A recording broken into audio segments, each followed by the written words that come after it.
Hello students, welcome back to our foundation. आज हम लोग क्लास 9th का साउंड चैप्टर का पार्ट सेकंड करेंगे। फर्स्ट पार्ट में हम लोगों ने टाइप ऑफ वेव पढ़ा था एंड वेव को किस तरह ग्राफिकली रिप्रेजेंट करते हैं वो पढ़ा था। तो टाइप ऑफ वेव में हम लोगों ने longitudinal wave and transverse wave के बारे में पढ़ा था एंड हम लोगों ने ये भी जाना था कि साउंड वेव एक लॉन्गिट्यूडनल वेव है जिसमें कॉम्प्रेशन एंड रेरिफ्रैक्शन का प्रोडक्शन होता है, फॉर्मेशन होता है। ये देखिए एक साउंड वेव है, यहाँ से वाइब्रेशन प्रोड्यूस होता है सारा पार्टिकल में, साउंड यहाँ से निकलता है एंड ये पार्टिकल को वाइब्रेट करवाता है एंड इस तरह से वेव जो है आगे की ओर प्रोपेगेट करता है एंड इसमें ये कॉम्प्रेशन एंड रेरिफ्रैक्शन का फॉर्मेशन होता है। एंड इसको ग्राफ पे हम लोगों ने कल देखा था। ये जो नीचे वाला पार्ट है इसको रेरिफ्रैक्शन कहा जाता है एंड ये जो पार्ट है ऊपर वाला ये कॉम्प्रेशन को शो करता है। इस पिक्चर में देखिए इस तरह से यहाँ से साउंड प्रोड्यूस हो रहा है एंड किस तरह से पार्टिकल जो है टू एंड फ्रो वाइब्रेट कर रहा है। ये देखिए एक इंडिविजुअल पार्टिकल को देखिए किस तरह से ये टू एंड फ्रो आगे पीछे हो रहा है। तो ये लॉन्गिट्यूडनल के केस में होता है। लॉन्गिट्यूडनल वेव के केस में पार्टिकल जो है अपने ही पोजीशन पे वेव के डायरेक्शन में to and fro motion show करता है एंड ये इस तरह से देखिए ये जो पार्ट है ये जो कंडेंस हो रहा है जहाँ पे डेंसिटी ज़्यादा है ये कॉम्प्रेशन शो करता है एंड जहाँ पे डेंसिटी कम होता है वो रेरिफैक्शन शो करता है। तो इसको ग्राफ पे देखिए किस तरह डिनोट किया जाता है। हम लोगों ने देखा था कि कॉम्प्रेशन जो है ये ऊपर वाला पार्ट होता है। ये देखिए जहाँ जहाँ कॉम्प्रेस हो रहा है ये ऊपर वाला पार्ट है एंड ये रेरिफैक्शन जो है ये नीचे वाला पोर्शन शो करता है। तो जो देखिए ग्राफ में जो ऊपर वाला पार्ट है ये कॉम्प्रेशन को शो करता है, इसका मतलब ये हाई डेंसिटी को भी शो करेगा एंड ये जो रेरिफ्रैक्शन शो करता है ये लो डेंसिटी शो करेगा, क्योंकि देखिए जो रेरिफ्रैक्शन है यहाँ पे डेंसिटी कम है एंड जहाँ पे कॉम्प्रेशन है वहाँ पे डेंसिटी हाई है। तो ये वेव हो गया एंड ये वेव का ग्राफ हो गया। अब हम लोग पढ़ेंगे कि कैरेक्टरिस्टिक्स क्या होता है। जो साउंड वेव होता है, जो लॉन्गिट्यूडनल वेव होता है साउंड वेव, उसका कैरेक्टरिस्टिक्स क्या क्या है।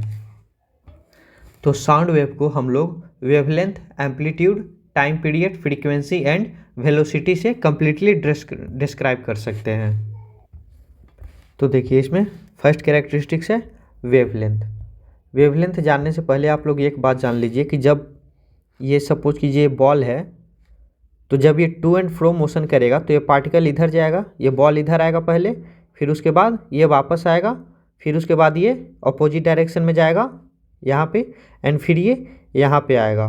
तो इसको एक कंप्लीट ओसिलेशन बोलते हैं, या फिर कहा जाता है कि जो बॉल यहाँ से यहाँ गया फिर वापस आया फिर इधर आया फिर इधर आया, इसका मतलब ये एक कंप्लीट वेव प्रोड्यूस किया।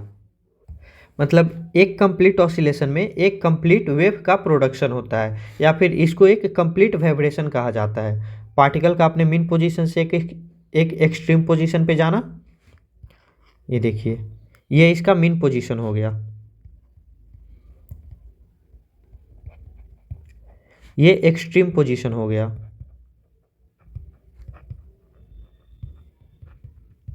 एंड ये भी एक्सट्रीम पोजीशन हो गया। तो पार्टिकल का अपने मीन पोजीशन से एक एक्सट्रीम पोजीशन पे जाना, वापस मीन पोजीशन पे आना, फिर अपोजिट साइड में एक्सट्रीम पोजीशन पे जाना एंड फिर वापस मीन पोजीशन पे आना, ये एक कंप्लीट ऑसिलेशन होता है। या फिर ये इसको एक कंप्लीट वाइब्रेशन कहा जाता है, या फिर इसको ये भी कहा जाता है कि पार्टिकल इस तरह से एक वेव प्रोड्यूस किया। तो एक वेव प्रोड्यूस करने में जितना डिस्टेंस कवर करता है पार्टिकल उसी को वेवलेंथ कहा जाता है। मतलब एक कंप्लीट ऑसिलेशन का मतलब हुआ बॉल का यहाँ से यहाँ आना, फिर वापस यहाँ आना, फिर यहाँ जाना एंड फिर वापस यहाँ पे आना। तो इस दौरान ये बॉल जो भी डिस्टेंस कवर किया उसी को वेवलेंथ कहा जाता है। ये एक कंप्लीट वेव हो गया एंड एक वेव कवर करने में जितना डिस्टेंस कवर किया वही वेवलेंथ हो गया। तो देखिए ग्राफ पे हम लोग किस तरह शो किए थे, बॉल यहाँ से स्टार्ट हुआ चलना एंड ये पहला एक्सट्रीम पोजीशन पे आया, ये यहाँ पे फर्स्ट एक्सट्रीम पोजीशन शो करेगा, फिर यहाँ से मीन पोजीशन पे आया बॉल, वापस यहाँ पे मीन पोजीशन पे आया, फिर यहाँ से अपोजिट डायरेक्शन में अदर एक्सट्रीम पोजीशन पे आया यहाँ पे, फिर उसके बाद ये वापस मीन पोजीशन पे आया यहाँ पे आया। तो यहाँ पे एक कंप्लीट वेव का फॉर्मेशन हो गया। तो ये जो डिस्टेंस यहाँ से यहाँ तक कवर किया ये इसका एक वेवलेंथ हो गया। तो इस वेव का ये वेवलेंथ हो गया। इस पिक्चर में वेवलेंथ यहाँ से यहाँ तक नहीं होगा, यहाँ से यहाँ तक तो हाफ ही वेव हुआ ना, तो फुल वेवलेंथ यहाँ तक आएगा। तो ये वेवलेंथ जो है ये यहाँ पे गलत दिखा रहा है, ये यहाँ तक ये एक कंप्लीट वेवलेंथ हुआ। वेवलेंथ को हम लोग लैम्डा से शो करते हैं एंड ये लैम्डा का साइन है, इससे हम लोग वेवलेंथ को शो करते हैं। एंड वेवलेंथ को मीटर में मेजर करते हैं क्योंकि वेवलेंथ एक डिस्टेंस है एंड डिस्टेंस को हम लोग मीटर में ही मेजर करते हैं। तो इस पिक्चर में देखिए ये एक कंप्लीट वेवलेंथ हुआ एंड ये एक कंप्लीट वेवलेंथ हुआ। तो वेवलेंथ यहाँ से यहाँ तक के डिस्टेंस को कहा जा सकता है या फिर यहाँ से यहाँ तक के डिस्टेंस को भी वेवलेंथ कहा जाएगा। यहाँ पे हम लोग सपोज कर लेते हैं कि पार्टिकल जो है, बॉल जो है, यहाँ से चलना स्टार्ट हुआ, यहाँ आया मीन पोजीशन पे, फिर एक्सट्रीम पोजीशन पे गया, फिर मीन पोजीशन पे आया एंड फिर वापस इस ओरिजिनल वाले एक्सट्रीम पोजीशन पे आ गया। तो ये यहाँ से यहाँ तक का शो करता है, तो ये भी एक कंप्लीट वेव ही कहलाता है। तो ये भी एक वेवलेंथ हो गया। तो अगर आप लोग ये जो कंप्रेशन पार्ट शो कर रहा है, तो एक कंप्रेशन से दूसरे कंप्रेशन तक के लेंथ को वेवलेंथ कहा जा सकता है, या फिर एक रेरिफ्रैक्शन से दूसरे रेरिफ्रैक्शन वाले भी लेंथ को एक कंप्लीट वेवलेंथ कहा जा सकता है, क्योंकि ये सारा डिस्टेंस इक्वल है। जितना ये डिस्टेंस है उतना ही ये डिस्टेंस भी है, या फिर उतना ही ये डिस्टेंस भी होगा। देखिए length of one complete wave और length of a complete oscillation. एक ऑसिलेशन में जो भी लेंथ होता है या फिर एक वेव में जो लेंथ होगा उसी को वेवलेंथ कहा जाता है। इसको लैम्डा से डिनोट किया जाता है, ये लैम्डा का साइन है। In sound wave the distance between centre of two consecutive compression और two consecutive rarefaction is equal to the wavelength of the sound. यहाँ पे कह रहा है कि साउंड वेव के केस में दो कॉन्जिक्यूटिव कंप्रेशन या फिर दो कॉन्जिक्यूटिव रेरिफैक्शन के बीच का जो डिस्टेंस होता है इसको वेवलेंथ कहा जाता है। ऐसा unit of wavelength is metre. Length एक डिस्टेंस है इसीलिए इसको मीटर में मेजर करा जाता है। सेकंड है एम्पलीट्यूड। ये देखिए इस फिगर में ये जो मैक्सिमम हाइट है, ये जो मैक्सिमम डिस्टेंस है, इसी को एम्पलीट्यूड कहा जाता है। ये बॉल यहाँ से जो मैक्सिमम एक्सट्रीम पे जाएगा, ये जो एक्सट्रीम पोजीशन पे जाएगा, तो ये जो डिस्टेंस होगा इसी को एम्पलीट्यूड कहा जाता है। कोई भी ऑसिलेशन मूवमेंट मोशन जो होगा, टू एंड फ्रो मोशन होगा, उसमें पार्टिकल एक डायरेक्शन में जो मैक्सिमम डिस्टेंस ट्रेवल करेगा, ये जो इसका एक्सट्रीम पोजीशन होगा, तो मीन पोजीशन से एक्सट्रीम पोजीशन का जो डिस्टेंस होगा इसी को एम्पलीट्यूड कहा जाता है। एंड ग्राफ में देखिए ये जो डिस्टेंस होता है इसको एम्पलीट्यूड से, मतलब ये जो डिस्टेंस है ये एम्पलीट्यूड को शो करता है। तो अगर आप मान लीजिए इस बॉल को जितना जोर से स्ट्राइक कीजिएगा, जितना ज़्यादा फोर्स से स्ट्राइक कीजिएगा, ये उतना दूर तक ये बॉल जाएगा एंड इसका एम्पलीट्यूड उतना ज़्यादा होगा। तो जनरली एनर्जी जब ज़्यादा रहता है उस केस में एम्पलीट्यूड ज़्यादा होता है। Maximum displacement of the particle of the medium from there mean position. Mean position से जो मैक्सिमम डिस्प्लेसमेंट होता है पार्टिकल का, यही इसका एम्पलीट्यूड कहा जाता है। It is denoted by letter A. इसको कैपिटल ए से डिनोट किया जाता है एम्पलीट्यूड को। A for amplitude. Amplitude is measured in metre. अब देखिए एम्पलीट्यूड भी एक डिस्टेंस ही है, ये एम्पलीट्यूड भी एक डिस्टेंस ही शो कर रहा है एंड डिस्टेंस का ऐसा यूनिट मीटर ही होता है, इसीलिए एम्पलीट्यूड को भी मीटर में ही मेजर किया जाता है। नेक्स्ट है टाइम पीरियड।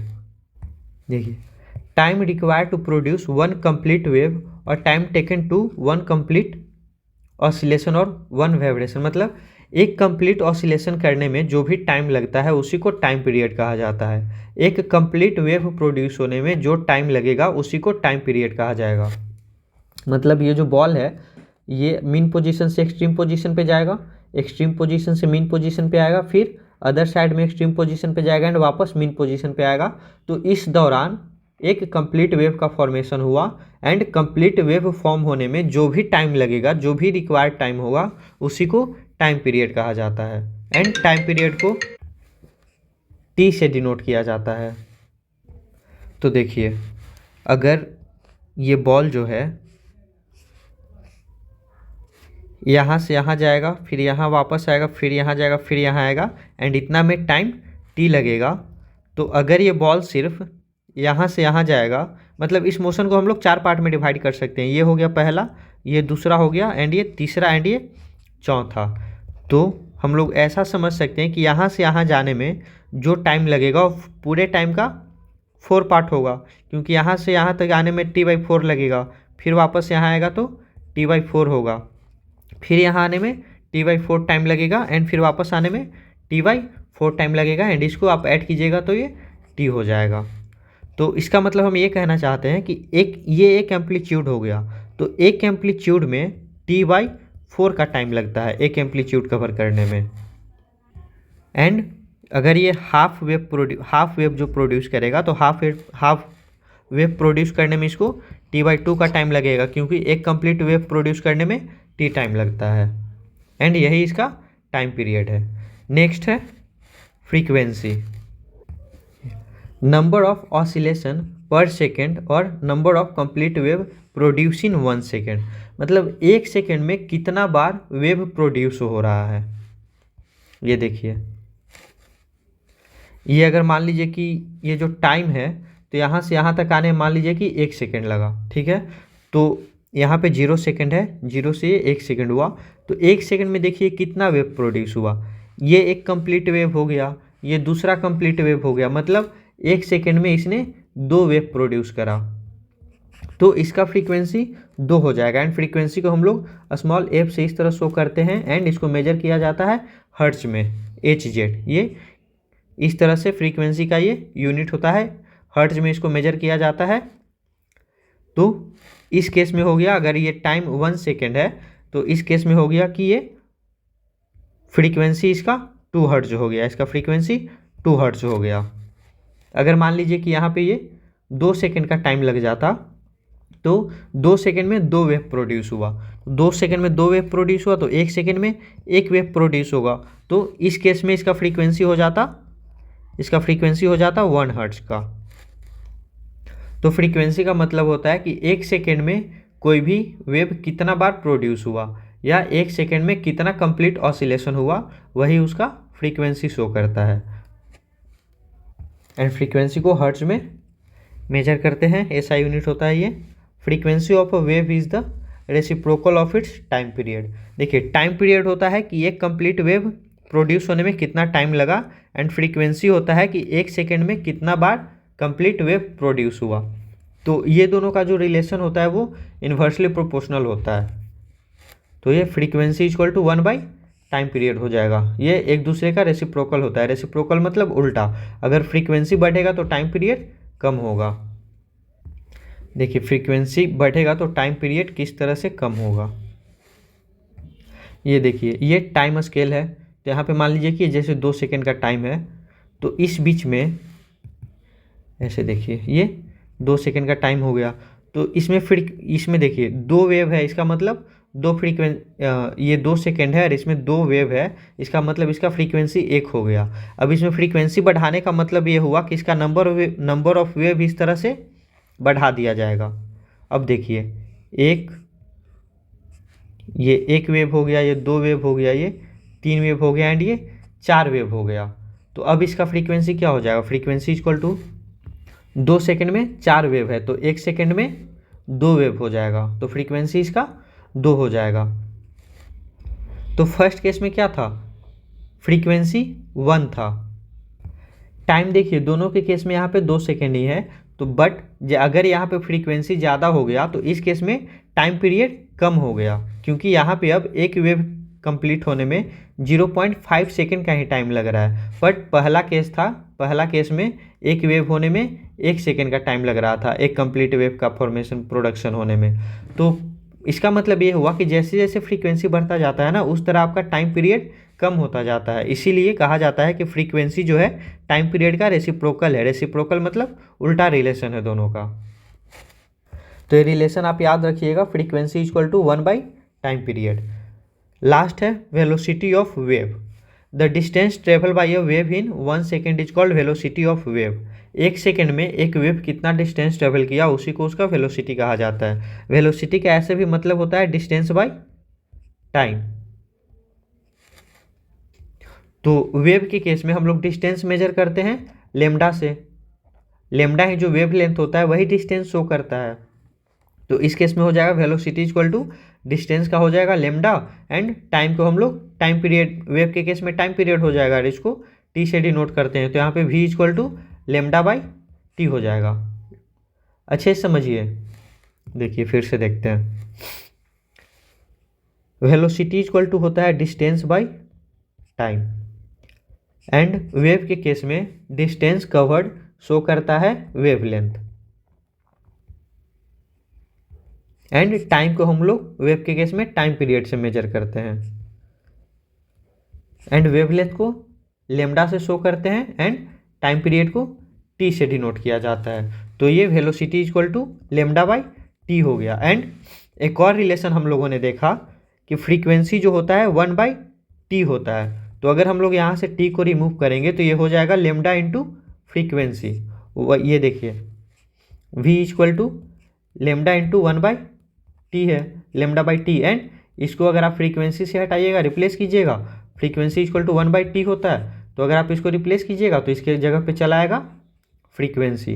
तो ये नया रिलेशन बन गया, velocity equal to frequency, sorry wavelength into frequency. ये देखिए velocity of wave equal to frequency into wavelength. तो ये था 5 कैरेक्टरिस्टिक्स ऑफ वेव। नेक्स्ट देखिए कुछ क्वेश्चन है, इसको सॉल्व करने के बाद आपका कॉन्सेप्ट अच्छे से क्लियर हो जाएगा। फर्स्ट क्वेश्चन देखते हैं। If 25 sound waves are produce per second, what is the frequency in hertz. देखिए यहाँ पे कह रहा है कि 1 सेकेंड में 25 साउंड वेव प्रोड्यूस हो रहा है, मतलब 1 सेकेंड में 25 कंप्लीट वेव प्रोड्यूस हो रहा है। तो फ्रीक्वेंसी इसी को तो कहा जाता है कि 1 सेकेंड में कितना बार वेव प्रोड्यूस हुआ। तो इसमें 25 बार वेव प्रोड्यूस हो रहा है 1 सेकेंड में, इसीलिए इसका फ्रीक्वेंसी हो जाएगा 25 हर्ट्ज। नेक्स्ट है what is the frequency of a sound wave whose time period is 0.05 second. देखिए फ्रीक्वेंसी पूछ रहा है, टाइम पीरियड दिया हुआ है। तो फ्रीक्वेंसी एंड टाइम पीरियड का रिलेशन हम लोग जानते हैं, फ्रीक्वेंसी इक्वल टू 1/t होता है। तो यहाँ से निकाल लीजिए 1/0.05, ये हो गया आपका फ्रीक्वेंसी। इसको डिवाइड कीजिए, डेसिमल हटेगा तो यहाँ पे 2 जीरो आएगा, ये हो जाएगा 20। तो इसका फ्रीक्वेंसी हो गया 20 हर्ट्ज। इसका मतलब कि इस केस में 1 सेकेंड में 20 कंप्लीट वेव प्रोड्यूस होगा। नेक्स्ट क्वेश्चन है the wavelength of sound emitted by a source is. देखिए यहाँ पे वेवलेंथ दिया हुआ है, लेमडा दिया हुआ है 1.7 into 10⁻⁻12 metre. Calculate frequency, frequency आपको निकालना है। इफ इट्स वेलोसिटी भी देखिए दिया हुआ है 3.4 मीटर पर सेकंड। तो हम लोग रिलेशन जानते हैं, यहाँ पे velocity equal to frequency into lambda होता है। यहाँ पे फ्रीक्वेंसी निकालना है, तो फ्रीक्वेंसी इक्वल टू हो जाएगा वेलोसिटी बाय लेमडा। तो यहाँ पे ये देखिए फ्रीक्वेंसी है 1.7 इंटू वेलोसिटी बाय लेमडा। तो वेलोसिटी है यहाँ पे 3.4 एंड लेमडा है 1.7 इंटू 10⁻⁻12। तो इसको आप डिवाइड करके कैलकुलेट कर लीजिएगा, ये ऊपर चला जाएगा तो ये ऊपर प्लस में आ जाएगा 10⁻12, एंड ये 17 से ये कम्प्लीटली डिवाइड हो जाएगा 202 बार में। तो ये हो गया 202 इंटू 10⁻12, एंड फ्रीक्वेंसी का यूनिट होता है हर्ट्ज। तो ये इसका आंसर हो गया। इसको अगर अच्छे से लिखिएगा तो ये हो जाएगा 2.02 इंटू 10⁻14 हर्ट्ज। नेक्स्ट क्वेश्चन देखते हैं। Sound wave travel with a speed of about 330 metre per second, what is the wavelength of sound whose frequency is 550। यहाँ पे देखिए वेलोसिटी दिया हुआ है 330, इस केस में वेलोसिटी दिया हुआ है 330 metre per second. What is the wavelength, यहाँ पे लेमडा पूछ रहा है क्या होगा, फ्रीक्वेंसी दिया हुआ है 550 हर्ट्ज का। यहाँ पे भी उसी रिलेशन से हम लोग निकाल लेंगे, velocity equal to lambda into frequency. यहाँ पे हम लोगों को लेमडा निकालना है, तो लेमडा इक्वल टू हो जाएगा v/f। v दिया हुआ है 330 एंड फ्रीक्वेंसी है 550। इसको आप डिवाइड कीजिएगा तो ये अप्रॉक्स 0.6 मीटर आंसर आएगा। नेक्स्ट वीडियो में हम लोग प्रोडक्शन ऑफ साउंड के बारे में पढ़ेंगे। इस चैप्टर का PDF डिस्क्रिप्शन में दिया गया टेलीग्राम चैनल पे मिल जाएगा। आप लोग वीडियो को लाइक कीजिए, शेयर कीजिए एंड चैनल को सब्सक्राइब कीजिए। Thank you.